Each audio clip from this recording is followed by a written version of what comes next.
Although the economy managed to grow modestly in the first quarter, activity was likely severely dented in the second quarter amid the spread of the COVID-19 pandemic and still subdued oil prices following their collapse in March. After touching rock bottom in April, the private sector PMI rose steadily through June as lockdown measures began to be eased. Jobs were cut at a survey record pace in June as firms struggled to pay their staff, and the services sector seemingly reeled the most in second quarter. Thanks for joining us today on TV and Business Daily. I am Chiwendu Isisiago, and today we shall be discussing on the general outlook of the contemporary Nigerian economy. But first, let's look at the business stories making headlines.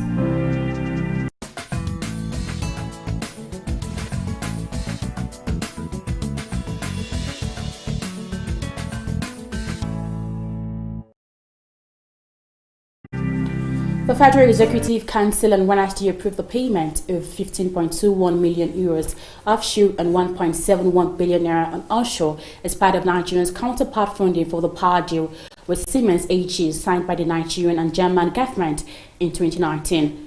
The total amount is 8,648,081,465.2 naira. The Council also ratified the air transport agreement between Nigeria and the United States at its virtual meeting presided over by the President Muhammadu Buhari. The Ministry of Finance, Budget and National Planning Ahmed told state correspondents at the end of the meeting that the Council rectified the President's anticipatory approval for the fund. Ahmed said the project would also support the regulator, Nigerian Electricity Regulatory Commission, towards improving metering in the electricity industry in the country.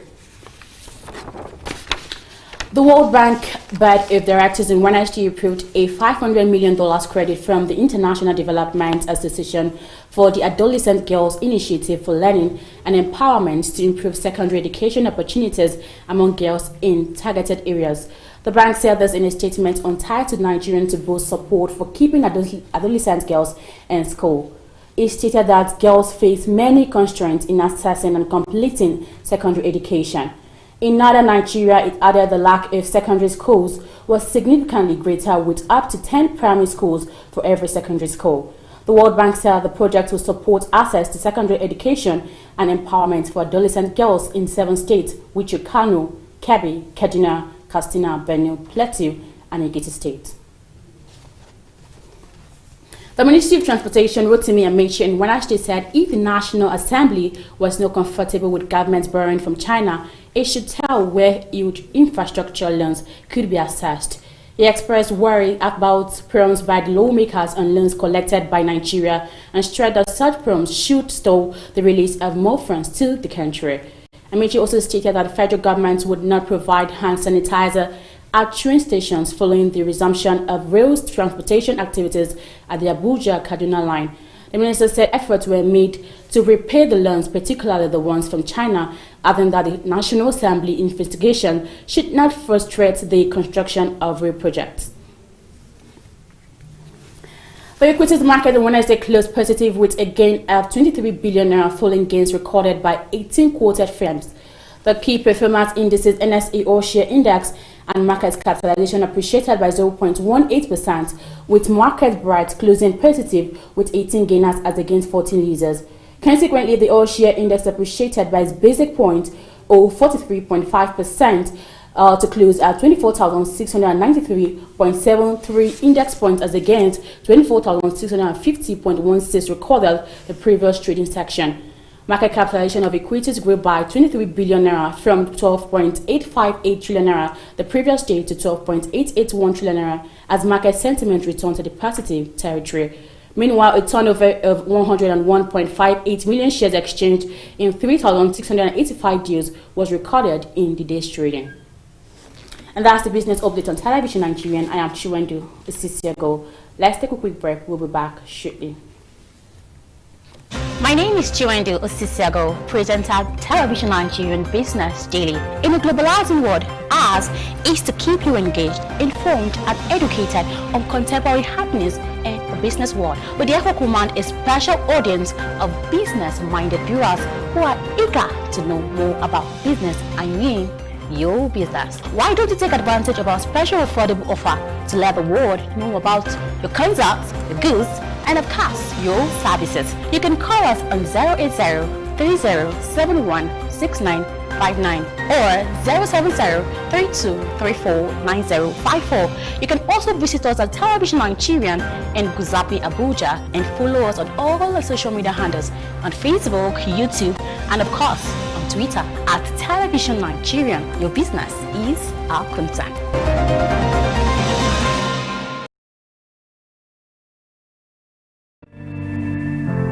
Thanks for staying with us, and if you're just joining us, it's still TV and Business Daily. Like I said earlier, we shall be discussing on the general outlook of the contemporary Nigerian economy. Of course, my guest is here in the studio. Will I say a colleague or a guest? He is a journalist and, of course, the presenter Daybreak Africa on Television Nigeria, Mr. Elvis Oga. You're welcome to TV and Business. Thank you so much, and thank you for having me. Good morning. Good morning.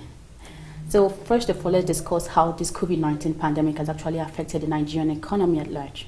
You know, Nigeria, every nation's economy, it's largely built on the level of international trade, a series of trade, both local and international. And then COVID-19 came with a whole lot of negative and adverse effects, where you look at, there were some times the economic activities were grounded, almost everything were put to a halt. You take a very significant look at a very important sector like the aviation sector that had to go out of action for a couple of days, running into months and all. And even as we speak, we still have the ban on international flights, so resumption of only local flights. So all of that actually had a very huge and adverse effect on the economy, not forgetting the main source or the mainstay of Nigerian economy, which happens to be the petroleum, which was largely hit by the COVID-19. So all of that affected the economy in a very negative light. What about now, post-COVID-19? Post-COVID-19, from even the business news you read, which I followed, you saw that there was a very significant outlook from the first quarter, but the second quarter, which happens to be from around March, April, you saw that the growth was actually hampered by COVID-19. But right about now, you see that there's a gradual pickup of things from the way it was during the total lockdown. Don't forget that the lockdown was largely eased to an extent because the need for the balance between keeping lives and then keeping livelihood. All right, thank you. So now you've talked about the way COVID-19 has affected the Nigerian economy. What do you think exactly is the alternative way out for the Nigerian economy? The alternative way out for Nigerian economy, which is not even peculiar to Nigerian economy, is the paradigm shift from the traditional way of doing things. We all know that the world has actually moved over to digital way of doing things, and to a large extent, we can say Nigeria is adapting real fast, but we need to expect more action concerning that. So we need to digitalize so many things. All right, thank you so much. Now let's move to the small and medium enterprises. How do you think this COVID-19 has actually affected the small and medium enterprises? You know, COVID-19, it came with a whole lot of effects. Some people who actually capitalize on few of those effects and turn them to positive. But on a large note and then on a general note, we can say it's actually affected the small and medium enterprise in a very negative way. Especially for the fact that, don't forget that these are businesses that are actually struggling so much to strive, that need a whole lot of government intervention for them to strive and they make profit. And when that happened, don't forget that most economies of the world were not really prepared for that. And the economies that struggle at least to keep their heads above water were the ones that already had some strong institutions on ground already, which we cannot boast about that concerning the Nigerian economy. So it has affected small and medium enterprises in a very negative way, because people were clamoring for palliatives, and we saw a little case of inflation, which you can actually resort to self-incurred or self-made inflation, because we're discussing some kind of things where the masks that were actually being sold for a very lesser amount, people tend to hike the price because of the demand for it, which we all know it's more like a tradition or constant in economics, where when there's that increase in demand, there tends to be increase in price and all. So it puts the small and medium enterprises through some trying times and trying stages or phases. So are you saying that this COVID-19 did more harm than good, especially to those that lost their job? Yeah, to an extent, it did more harm than good. That's on a flat rate. But if you look inward and you are able to tap into some opportunities and then turn the situation around, trust me, you could actually be on the smiling side as well, because I know a lot of people that are cashing out or cashing in on the situation. Yeah, a lot of people are still cashing out at the moment. Okay, now, on the level of the blackout experienced by consumers with the electricity whole thing, what can you say? Are the government doing well in that aspect?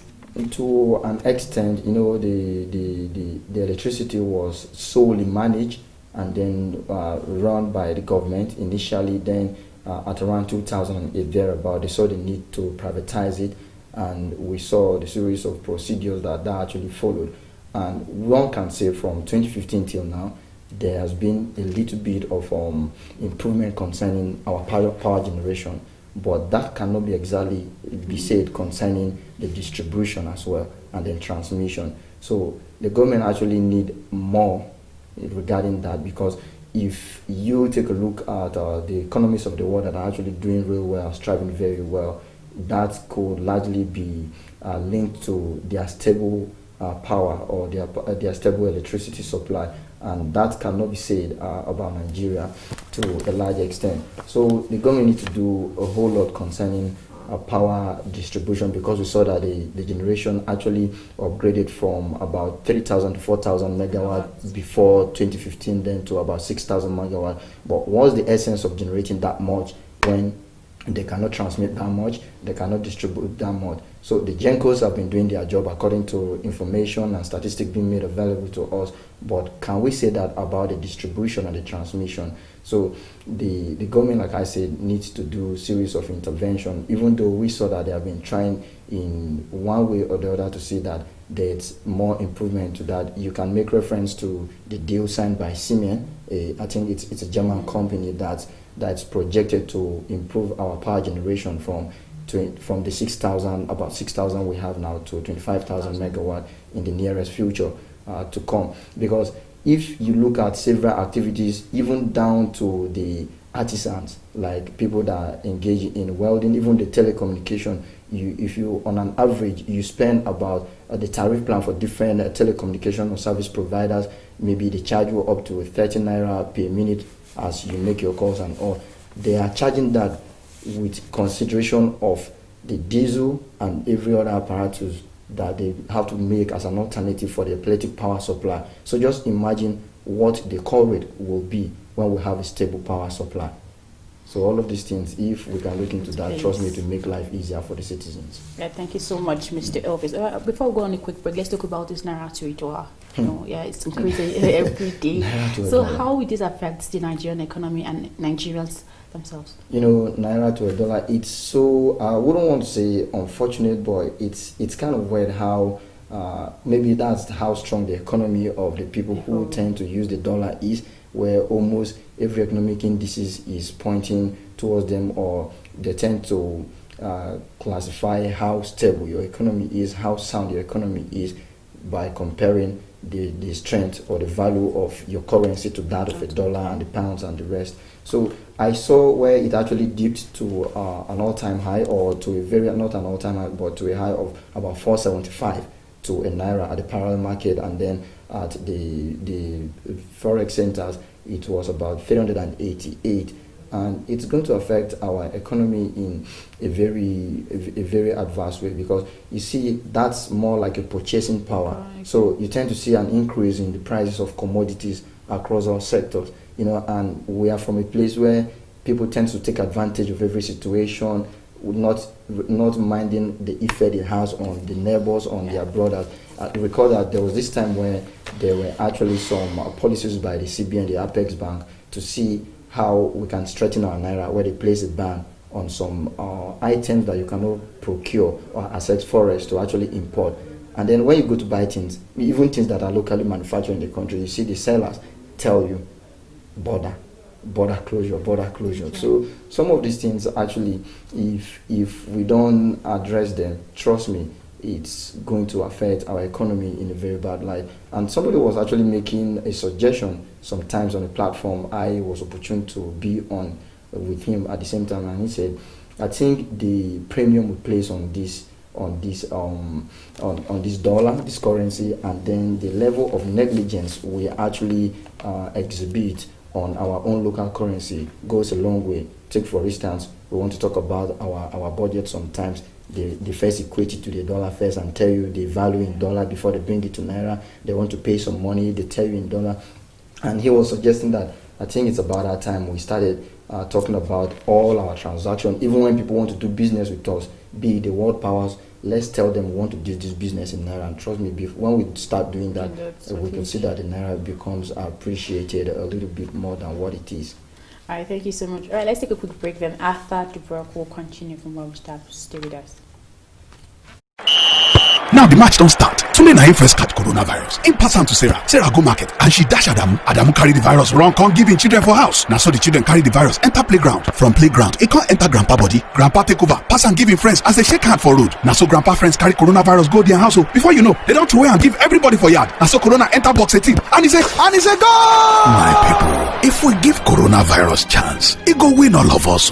Protect yourself and your family. Stay inside your house and make sure say you dey wash your hand with soap and water at least 12 times a day. If you get cough and fever and it dey hard you to breathe, call 0800 026 7662. Corona dey kill. Make we careful o.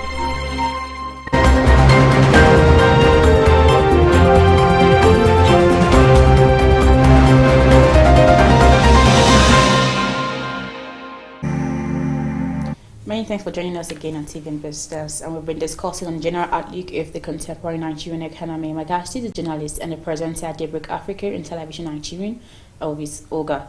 Okay, let's talk about the hike in food prices right now, because we know if you go around the market, you realize that the prices of foodstuff are actually increasing, and like it's increasing on a daily basis. How can this affect we Nigerians? You know, there's this thing, I don't know how we actually got there. There was this time I was talking about revisiting our value system in the society, where we tend to place so much premium on the monetary value of things, then disregarding every other value that might tend to subsist life in itself.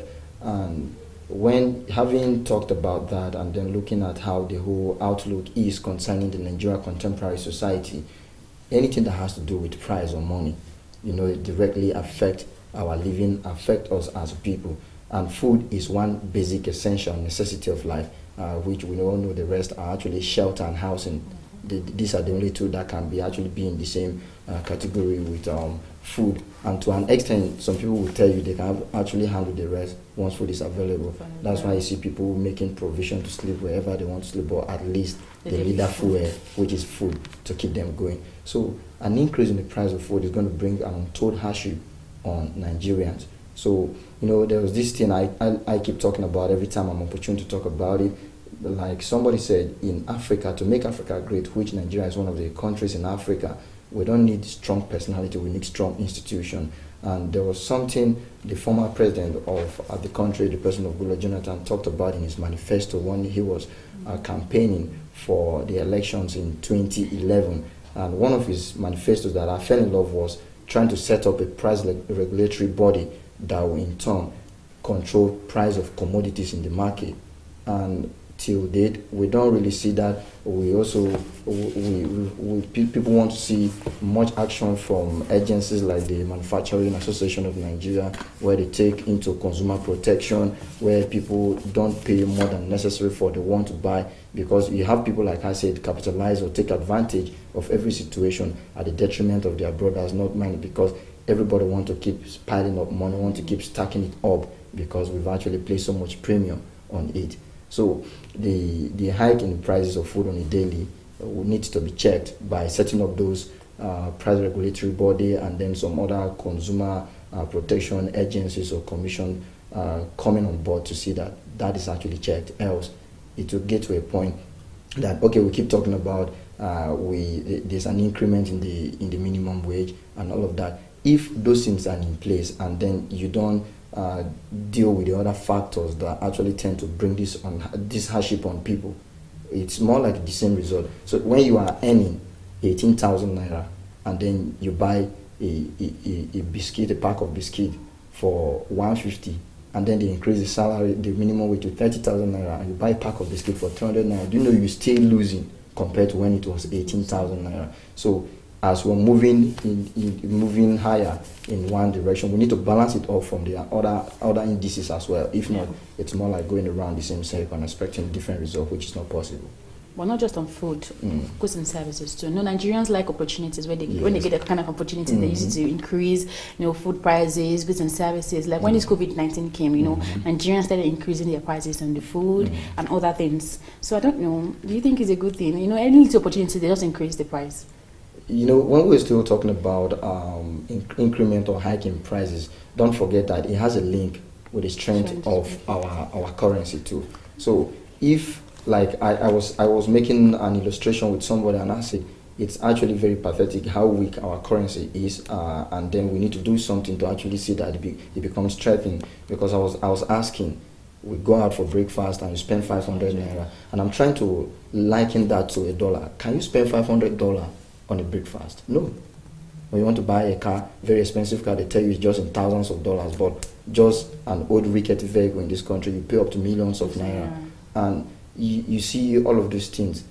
It shows that, okay, before we even look for our own personal gain, if the general indices are not put right, no matter how much you have as an individual, it will not go far. It will not do much for you. So that's why we really need to take into consideration the general well-being of the economy before we even start talking about our individual gains and all. All right, thank you. Let's talk about this resumption of schools. The federal government has said those that are sitting for exams can resume school on Monday. Is it a good move? It's actually a two-way thing, because I'm looking at, you say the exams classes can resume and then go on with the exams, and then after exams they are expected to move on to the next stage, and then the people that are on this next stage, which is not an exam class, have not moved. So where do they move into? The right exams and go back and sit down. But I think it's actually a progress being made if they can get done with that particular phase, and then maybe go back and wait for how the elite or the people in authorities can actually brainstorm and chart a way forward concerning this, because this is actually as a result of the COVID-19, and we are trying to see that, okay, this may not go anytime soon. So people and then authorities are trying to see how we can keep living with the virus. So to me, it's actually good as long as enough preparations are being made, and then the safety of people are 100% guaranteed. I saw from some angles where people were clamoring for PPE for both the student and the teachers and everybody found in the environment, and I saw several other, do I call them guidelines or just targets that are supposed to be met before that happens, like setting up of they call it emergency center in some of these examination centers for school, so that if anybody happens to fall ill, they just have all the necessary apparatus to check this person. And if that's been done, trust me, every opportunity comes, or every situation comes with series of opportunities. So like we're talking about the PPE now, they were this administration is one administration that's been clamoring for the patronage of local goods or locally manufactured product. So we have people that can actually manufacture those things from the east. We have some of those, there are some PPE that are actually sold from the east already. So if they are saying students need to go back to school, we can, as Nigeria, we can tap into the opportunities that the resumption can come along with, and then see how we can show up our revenue too. True. All right, what about Nigerians' debt? The level of debt now that Nigeria is owing, how do you think it will affect the Nigerian economy? Nigerians' debt that they are owing. From indices of fact and report, we've actually seen the debt we are talking about here is not as a result of what has happened today. Whether we like it or not, we must get the economy going. And when the revenues are actually at dips already and you don't have any other way, one of the alternatives is debt. That is why we need to keep a very healthy bilateral relationship or multilateral relationship with other nations of the world, because these are the provisions that are there. I actually saw from the news where the Minister of Transportation was talking about naming alternative if we are saying China is not a good deal for us and all. What most Nigerians are not comfortable with is not the amount of debt, but the purpose of this debt. When we get this debt or access these loans rather, what do we use them for? Exactly. Do we use them for exactly what we say they should be used for? if you look at the monitoring and evaluation strategy of the government, it has actually become better than what it used to be in recent years, because some of the conditions surrounding these loans is that, okay, it must be used for what it is quoted to be borrowed for. And then you see some of these countries actually give you conditions that, okay, since this is going to happen this way, you're going to use this for road, we want our company to overlook this project because we want to make sure that it's being used and all. But in as much as we are looking at, okay, the economy must be more, we must get the economy going and all, we also have to look at and study the clauses of this debt very well. Just yesterday there was an uproar from the Minister of Transportation meeting with the National Assembly, where there was this particular clause concerning the loan from Chinese Exim Bank, which didn't sit well with the reps, and most Nigerians have actually been expressing their concern. We talked about that earlier on the break too, where they say a particular clause have already ceded the sovereignty of Nigeria to China if we fail to meet our own part of the bargain. And in as much as you might want to say, okay, that's actually to make us to be very, very conscious of how we tend to repay this money and all. But people are feeling like it's to an extreme. What if something happened and we are unable to pay? Does that mean that's how we lose our sovereignty to another country? So we need to look at all of those things, and then in as much as we are opportune to be at different positions, we should endeavor to do the right thing so that we don't get to see people come back to complain. Because I'm saying all of this because we were actually made to understand that when we were enjoying the oil boom up to about $140 per barrel, we didn't do much. And then now it has actually dropped, sometimes below 30. And for the past how many years, we've been struggling to even get it up to 60 per barrel. And people were talking about, we don't really have those infrastructure on ground. That is why we've not been able to address the unemployment issue to an extent. And the government of the day are saying they are borrowing this money to invest in the infrastructure so that we have a very good foundation on ground. And I'm looking at what kind of house tend to look at the foundation after 60 years.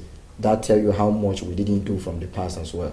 So we just need to strike a balance in trying to do all those things so that we don't mortgage the future of Nigeria. So are you saying the government have not done anything in that aspect? No, they have actually done well, especially the present administration, but I'm talking about how much we didn't do from the past.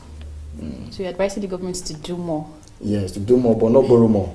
Your final take, Mr. Elvis. Okay, my final take on the program, Business Daily, actually avail of the ample opportunity to actually a profile solution or give our own suggestion to myriads of problems challenging the Nigerian economy. So in as much as we will not be able to do all that's in our mind to do as people, we should try as much as possible and to the best of our abilities and capacity to see that whatever projection we are trying to make as an institution and individual tallies with the realities of the day. When I say the realities of the day, I don't just mean limited to our country, the global economic realities of the day, because our economy cannot survive alone, because we need to do business with other economies of the nations too. And to Nigerians, especially now that the COVID-19 is still everywhere.